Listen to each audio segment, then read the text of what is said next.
ભગવાન શ્રી સ્વામિનારાયણના ભક્તરત્નો ભાગ 1 પીપલાણાના નરસિંહ મહેતા. નરસિંહ મહેતા ખરા મુમુક્ષુ હતા. યોગભ્રષ્ટ જીવ હતા. જ્ઞાતિએ ઉનેવાળ બ્રાહ્મણ હતા. એ જમાનામાં તેઓ 1 લાખના આસામી હતા. નરસિંહ મહેતાને 4 પુત્રો હતા: કલ્યાણજી, વાલજી, રઘુનાથ તથા રવજી. પત્ની લાછુબાઈ પણ ભાવિક હતા.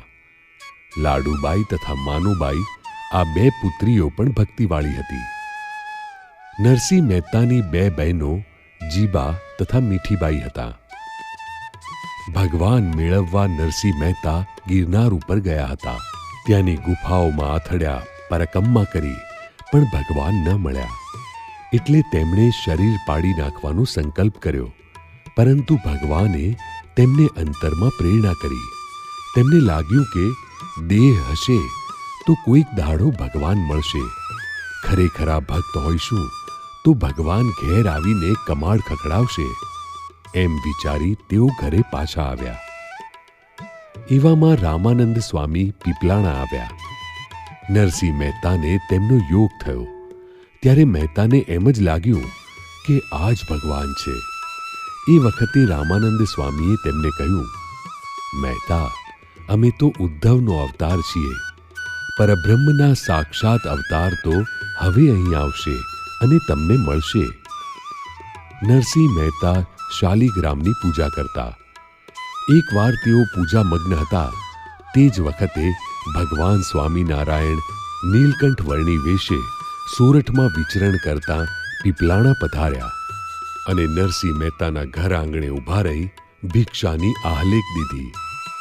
નરસિંહ મહેતાના પત્ની પાણી ભરવા ગયા હતા. આહલેખ સાંભળીને નાની પુત્રી બહાર આવી.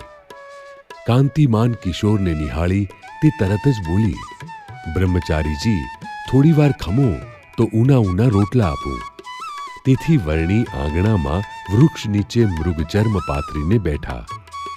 નરસિંહ મહેતાની મા આવી અને બ્રહ્મચારીને જોઈ કહ્યું, ઉઠો, અહીં નહીં, ચોરે જાઓ. કેટલાય બાવા અહીં આવે છે. શ્રીહરિ કહે, બીજા બાવા જેવો હું નથી. હું જેવો તો હું એક જ છું. છતાં ના પાડી તેથી શ્રીહરિ ઊભા થઈ ઓજત નદી કાંઠે વડ નીચે બેઠા. નીલકંઠની મૂર્તિ તો લોકોની વૃત્તિઓ ખેંચી લે તેવી હતી. તે નરસિંહ મહેતાની માનું અંતઃકરણ નીલકંઠ તરફ ખેંચાયું. ચારે બાજુ એ જ દેખાય. વળી તે વખતે નરસિંહ મહેતા શાલિગ્રામની પૂજા કરી રહ્યા હતા. તેમણે શાલિગ્રામમાંથી દિવ્ય કિરણો નીકળતા જોયા અને તે કિરણોને આંગણે આવેલા કોઈ અજાણ્યા બાળ બ્રહ્મચારીમાં લીન થતા જોયા. તરત મહેતાએ પોતાના પુત્ર કલ્યાણને મોકલ્યો. તે બ્રહ્મચારીને પાછા તેડી લાવ્યો અને ભોજન અંગીકાર કરવા વિનંતી કરી. નીલકંઠ કહે, જે તૈયાર હોય તે લાવો.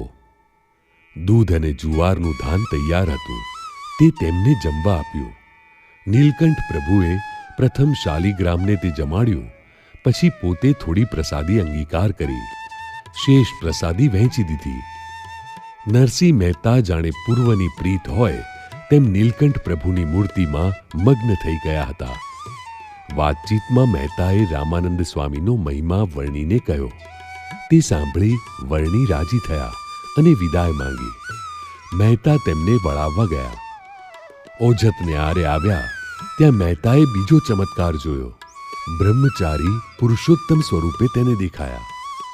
અનંત બ્રહ્માંડોના અધિપતિઓ આ પુરુષોત્તમ નારાયણની સ્તુતિ કરતા મહેતાને દેખાયા. પછી એ પુરુષોત્તમ સ્વરૂપમાંથી 10 અવતારો પ્રગટ્યા અને મહેતાને દર્શન દઈ એ સ્વરૂપમાં પાછા લીન થઈ ગયા. જાણે પરમાત્માનું દિવ્ય સુખ યુગો યુગ સુધી ભોગવ્યું હોય તેવી આનંદની ઉર્મિઓ મહેતાના મુખ ઉપર પ્રસરી રહી. આથી તેમને થયું, શ્રી હરિએ કૃપા કરીને મને પોતાની ઓળખાણ કરાવી છે. અહોહો, સ્વયં અક્ષરધામના અધિપતિ મારે આંગણે ક્યાંથી? એમ વિચારતા તેઓ અહોભાવમાં ડૂબી ગયા. આષાઢી સંવત 1856ના જેઠ માસની યોગીની ભાગવતી એકાદશીનો એ માંગલિક દિવસ હતો. કે જ્યારે રામાનંદ સ્વામી કચ્છમાં વિચરણ કરીને પીપલાણામાં નરસિંહ મહેતાને ઘરે રહ્યા હતા, ત્યાંથી તેમણે કુરજી દવેને પોતે પધાર્યા છે તેની ખબર આપવા લોજ મોકલ્યા હતા. લોજથી મુક્તાનંદ સ્વામી વગેરે સંતો વર્ણીને લઈને પીપલાણા આવવા નીકળ્યા. વચ્ચે ઓઝત નદી બે કાંઠે વહેતી હતી. નીલકંઠ તો નાવી કે ના કહી છતાં પૂરમાં પડ્યા ને સામે કાંઠે પહોંચી ગયા. રામાનંદ સ્વામી નરસિંહ મહેતાને ઘેર નીલકંઠ વર્ણી અને સંઘની રાહ જોતા બેઠા હતા. જેવો સંઘ આવ્યો કે તરત તેઓ ઊભા થઈ ગયા. વર્ણી તો દોડતા જઈ રામાનંદ સ્વામીના ચરણોમાં દંડવત કરવા લાગ્યા. રામાનંદ સ્વામીએ તેમને પકડી ઊભા કર્યા અને ભેટ્યા. આ પ્રસંગના પ્રથમ સાક્ષી નરસિંહ મહેતા હતા. રામાનંદ સ્વામીના આ ભાવ ઉપરથી તેમણે વર્ણીની વિશેષ મહત્તા પારખી લીધી. બીજે દિવસે પારણા કર્યા. રામાનંદ સ્વામીએ ચાતુર્માસ ત્યાં જ રહેવાનું નક્કી કર્યું. ત્યાં જ આષાઢી સંવત 1857ના દેવપોઢી એકાદશી, જન્માષ્ટમી તથા જળ ઝીલણીના ઉત્સવો કર્યા. હરિભક્તો આવી જતા હતા. સૌને નીલકંઠ વર્ણીના દર્શનની જિજ્ઞાસા હતી. તેમના સ્વરૂપ પાસે રામાનંદ સ્વામીની આભા ઝાંખી પડી જતી હોય તેવું સૌને લાગતું હતું. સ્વામી પણ વર્ણીની છાયામાં સંતાઈ જવા માંગતા હતા. દશેરા અને અન્નકૂટના ઉત્સવો પણ ત્યાં જ થયા. એકવાર નરસિંહ મહેતાની ડેલીમાં રામાનંદ સ્વામી, મુક્તાનંદ સ્વામી અને નીલકંઠ બ્રહ્મચારી વગેરે સંત હરિજનની સભા ભરાઈને બેઠી હતી. તે સમયે વર્ણીએ રામાનંદ સ્વામીને પ્રશ્ન પૂછ્યો, તમે સનાતન ઈશ્વર છો કે આધુનિક ભગવાન છો?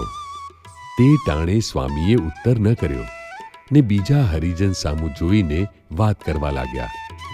પછી ફરી વર્ણી સામું જોયું ત્યારે વર્ણીએ ફરી તેનો તે પ્રશ્ન પૂછ્યો ત્યારે પણ ન બોલ્યા. ત્યારે નીલકંઠે ત્રીજી વાર તે પ્રશ્ન પૂછ્યો ત્યારે પણ ન બોલ્યા ને કાંઈક મિશ લઈને ઉઠી ગયા ને ઘડીક પછી આસને આવીને બેઠા. તે સમયે એક જમાદાર સભામાં આવીને બેઠો ત્યારે રામાનંદ સ્વામીએ નીલકંઠ પ્રભુને કહ્યું, આ જમાદારને વાતો કરો. ત્યારે વર્ણીએ તેને ઘડીક ઉપદેશની વાતો કરી. પછી તેને સમાધિ કરાવી. જમાદારે અક્ષરધામમાં દિવ્ય સિંહાસન ઉપર આ જ નીલકંઠ વર્ણીને દિવ્ય આભૂષણથી શોભતા નિહાળ્યા.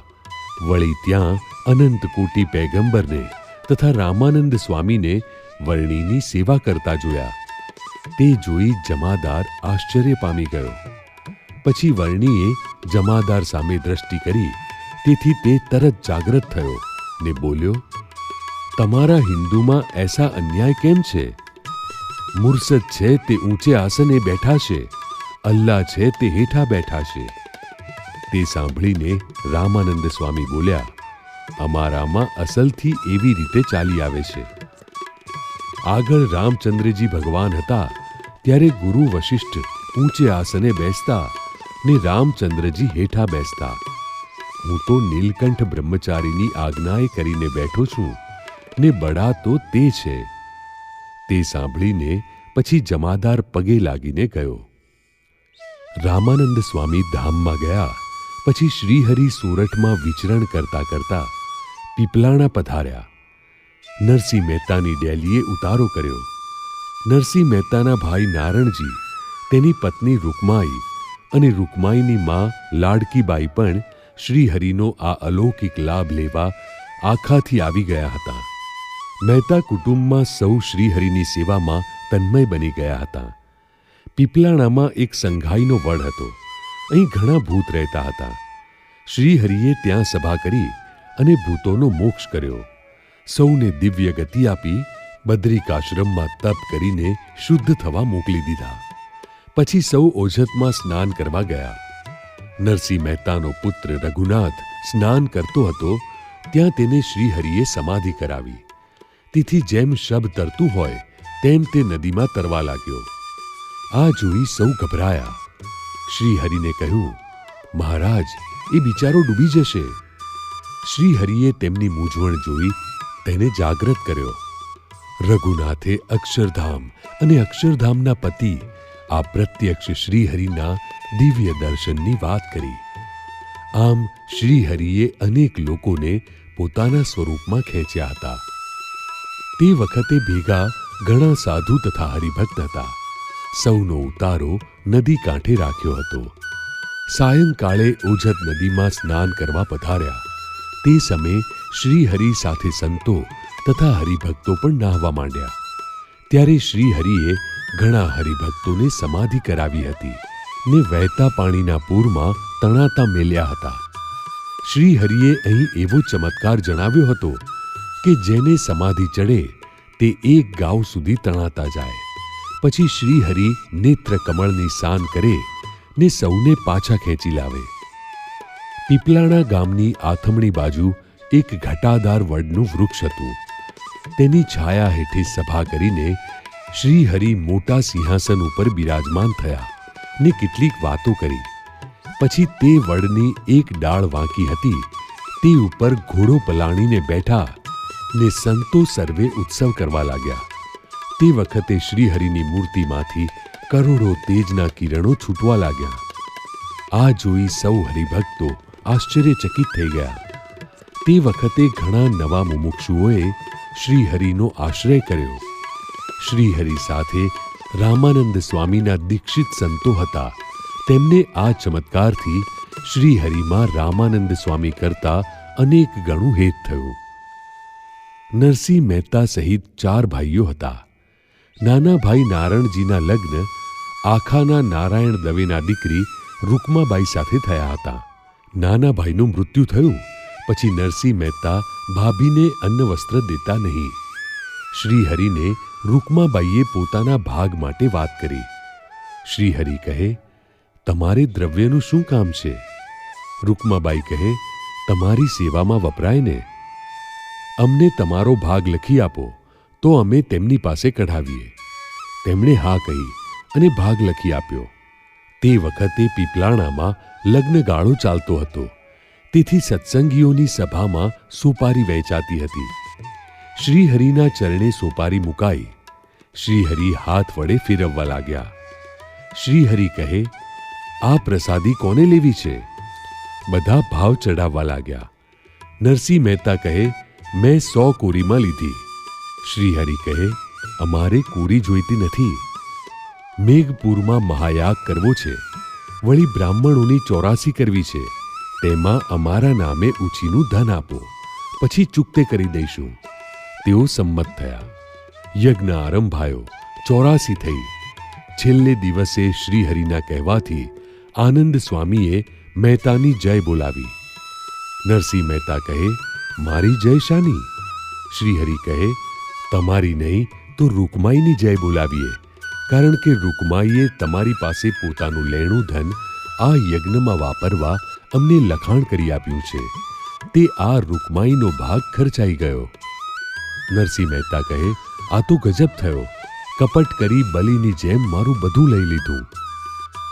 શ્રીહરિએ તો રૂકમાઈનો ભાગ જ વાપર્યો હતો. છતાં મહેતા 6 મહિના સુધી શ્રીહરિના દર્શને આવ્યા નહીં. પછી માંડ મન માન્યું. એકવાર શ્રીહરિ ગામ પીપલાણે પધાર્યા.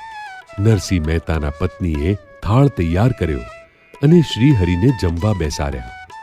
શ્રીહરિ જમતા જાય ને પેટ ઉપર હાથ ફેરવતા જાય ને પાણી પીતા જાય. એ પ્રમાણે સારી પેઠે જમીને ચણું કરી મુખવાસ લીધો. પછી સવારે ઓજત ગંગામાં નાહવા પધાર્યા. તે સમયે નદીમાં પૂર આવેલું હતું. તે વખતે શ્રીહરિએ એક હરિભક્તને કહ્યું, અમારે નદીને સામે કાંઠે જવું છે. તે કહે, બેસો મહારાજ, મારે ખભે. એટલે શ્રીહરિ તેને ખભે બેઠા. ત્યારે તે હરિભક્ત ચાલ્યો તે એક ગાડું ચાલે તેટલો માર્ગ પાણીમાં થતો જાય.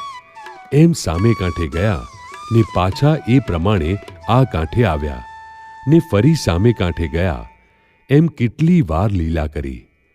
ક્યારેક તો નદીમાં પૂર ન હોય ત્યારે શ્રીહરિ નદીના ધરામાં માથાઢક પાણીમાં પલાઠી વાળીને પહોર 2 પહોર સુધી બેસી રહેતા ને ક્યારેક તો ગામના છોકરાઓને સમાધિ કરાવીને પાણીના ધરામાં નાખી દે ને પોતે ગામમાં પધારે. પછી કેટલોક વખત જાય ત્યારે એક છોકરાને ઉઠાડવા મોકલે. તે છોકરો ત્યાં જઈને બોલે, ચાલો મહારાજ બોલાવે છે. ત્યારે તે પાણીમાં લાકડાની માફક તરતા હોય તે શબ્દ સાંભળીને તત્કાળ સમાધિમાંથી ઉઠીને ગામમાં શ્રીહરિ પાસે આવે. એમ શ્રીહરિએ નરસિંહ મહેતાને ઘરે રહીને સૌને ઘણા ચમત્કારો જણાવ્યા છે. શ્રીહરિ કાલવાણીમાં બિરાજતા હતા.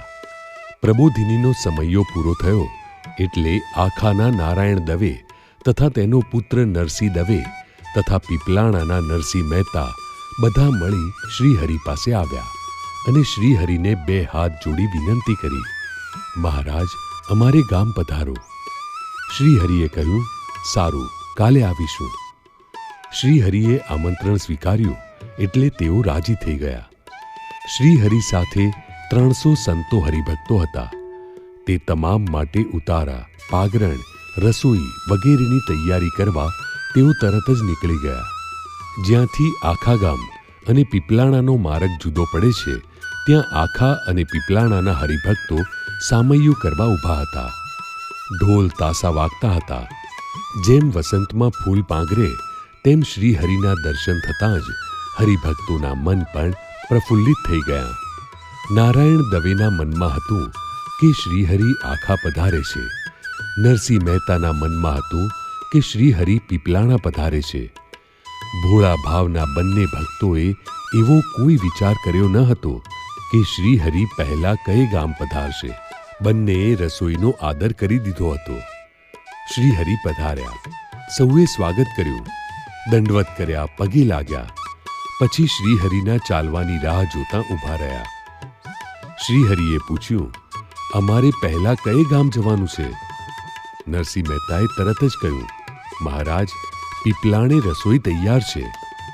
એટલામાં નારણ દવે તથા તેમનો પુત્ર નરસિંહ બોલી ઉઠ્યા, અરે મહારાજ, પહેલા તો આંખે પધારવાનું છે. બધું તૈયાર છે, માટે હાલો, પર્યાણ કરો. શ્રીહરિ તેમનો ભલો ભાવ જોઈ હસ્યા. બંને ભક્તોએ 300 માણસની રસોઈ કરી હતી. બંનેનો આગ્રહ શ્રીહરિને પોતાને ગામ પહેલા તેડી જવાનો હતો. શ્રીહરિ મૂંઝવણમાં પડ્યા. તેમણે કહ્યું, બંને ગામ એક સાથે કેમ અવાય? તમારે પણ વિચાર તો કરવો હતો. વગર વિચારે બંનેએ રસોઈ કરી વાળી. નારાયણ દવે અને નરસિંહ મહેતા સામસામું જોઈ રહ્યા.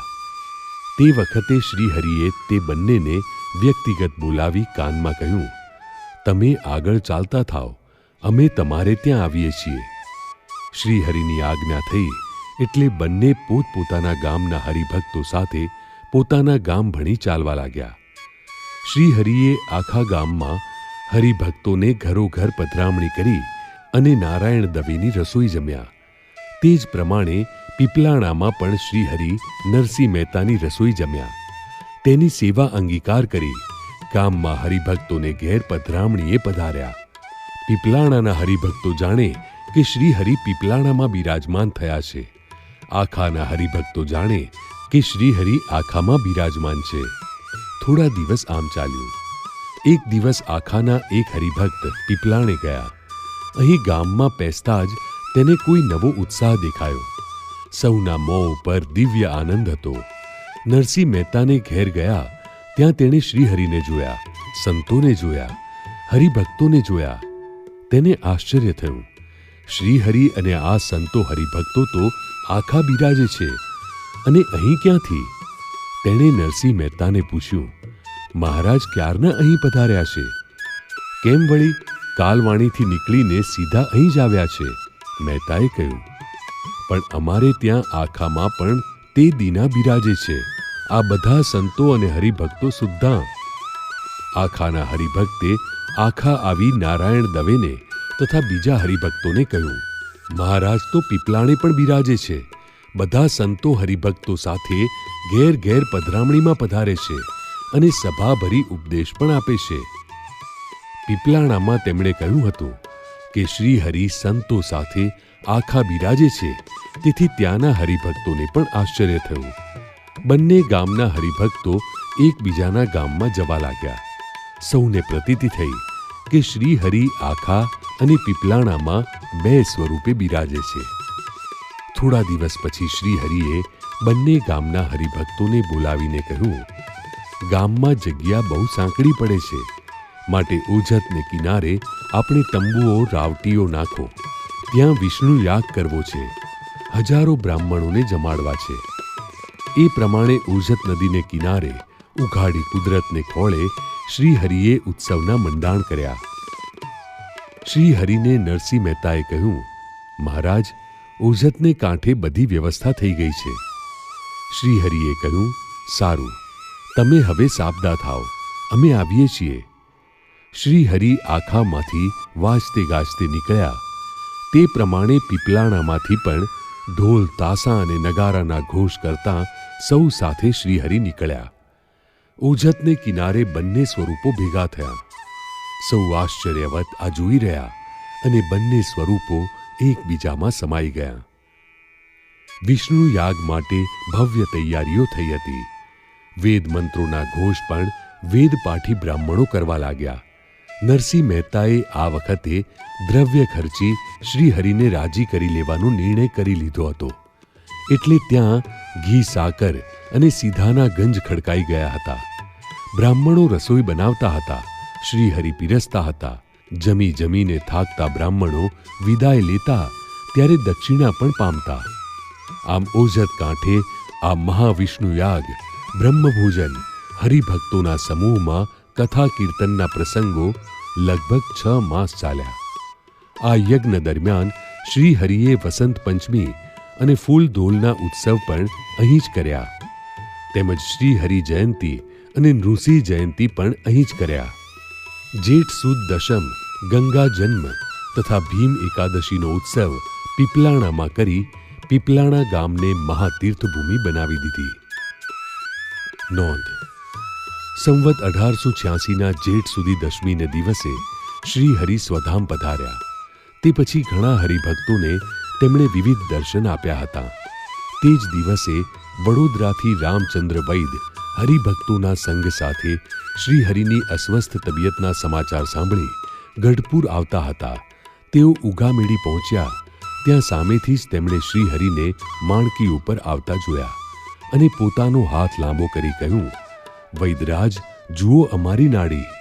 મહારાજ, નાડી જોતા તો નખમાં પણ રોગ જણાતો નથી. અમે અત્યારે સારંગપુર જઈએ છીએ અને કાલે ગઢપુર પાછા આવીશું. એમ કહી શ્રી હરિ માણકી ઉપર બિરાજ્યા અને માણકીને પૂરપાટ દોડાવી મૂકી. એ જ રીતે ધોલેરાના અજુબા અને ફૂલીબાને નિંગાળા પાસે દર્શન દીધા હતા. વળી તે જ રાત્રે પીપલાણાના નરસિંહ મહેતાની પુત્રી લાડુબા, જેમને આખામાં પરણાવ્યા હતા, ત્યાં મધરાતે જઈ શ્રી હરિએ સાદ કરી તેમને જગાડ્યા. લાડુબા શ્રી હરિનો અવાજ ઓળખી ગયા અને તરત જ બેબાકળા થઈ ઉઠ્યા. મહારાજ પધાર્યા. તેમના મુખમાંથી શબ્દો નીકળી ગયા. શ્રી હરિએ કહ્યું, હા લાડુ, અમારે વહેલી સવારે જમીને નીકળી જવું છે, માટે રસોઈ તૈયાર કરો. ત્યાં સુધી અમે થોડી વાર પોઢી જઈએ. લાડુબાએ તરત જ શ્રી હરિને ઢોલિયો ઢાળી દીધો. તે ઉપર નરમ તળાઈ બિછાવી ઉપર રેશમી ધડકી પાથરી. શ્રી હરિ તે ઉપર પોઢ્યા. લાડુબા રસોઈ કરવામાં પડ્યા. થોડી વારે શ્રી હરિ જાગ્યા અને કહ્યું, લાડુ, પાણી ઊનું કર, અમારે નહાવું છે. લાડુબાએ તરત જ પાણી ગરમ કરવા મૂકી દીધું. શ્રી હરિ સ્નાન કરી સફેદ વસ્ત્રો ધારણ કરી જમવા માટે તૈયાર થઈ ગયા. ત્યાં સુધીમાં લાડુબાએ રસોઈ તૈયાર કરી દીધી હતી. શ્રી હરિ માટે થાળ તૈયાર કર્યો હતો. શ્રી હરિ આવ્યા અને પાટલા ઉપર બિરાજ્યા. શ્રી હરિએ જમવાનું શરૂ કર્યું ત્યારે લાડુબાએ કહ્યું, મહારાજ, અમે ગયા પખવાડિયામાં જ ગઢપુર આપના મંદવાડના સમાચાર સાંભળી આવ્યા હતા. આપના દર્શન કર્યા હતા અને આપની તબિયત પણ કંઈક સુધરતી જણાતી હતી. તેથી 2 દિવસ રોકાઈ અમે પાછા આવ્યા. પણ હમણાં ફરી સમાચાર મળ્યા કે આપને શરીરે મંદવાડ વિશેષ છે, એટલે ચિંતા થતી હતી. પણ આજે આપના દર્શન થયા તેથી આનંદ થયો. શ્રી હરિ જમતા જમતા તેમની વાત સાંભળતા હતા. પછી થોડી વારે કહ્યું, હવે તો નખમાંય રોગ નથી, તેથી ગામોગામ હરિભક્તોને દર્શન દેવા નીકળ્યા છીએ, જેથી કોઈ ચિંતા કરે નહીં અને ગઢપુર તરફ પણ દોડા દોડી કરે નહીં. લાડુબાને આ સાંભળી આનંદ થયો. તેમને થયું કે દીકરાને જગાડું, તેને પણ શ્રીહરિના દર્શન થાય. એટલે તે અંદર ગયા. ત્યાં તો શ્રીહરિ અદૃશ્ય થઈ ગયા. દીકરાને લઈ તે બહાર આવ્યા, પણ શ્રીહરિને તેમણે ન જોયા. તરત જ ગામમાં જઈ તેઓ બધે પૂછવા લાગ્યા, મહારાજ ક્યાં ગયા છે? તેમને બોલતા સાંભળી સૌ કહેવા લાગ્યા, લાડુ, મહારાજ કેવા? અહીં તો કોઈએ મહારાજને જોયા નથી. આ સાંભળી લાડુબાનું હૈયું ભાંગી ગયું. તેને નક્કી કર્યું કે શ્રીહરિ સ્વધામ સિધાવી ગયા છે. મને ફક્ત દર્શન દેવા જ પધાર્યા હતા. તેથી તે ત્યાં ને ત્યાં જ ધ્રુસકે ધ્રુસકે રડતા બેસી ગયા.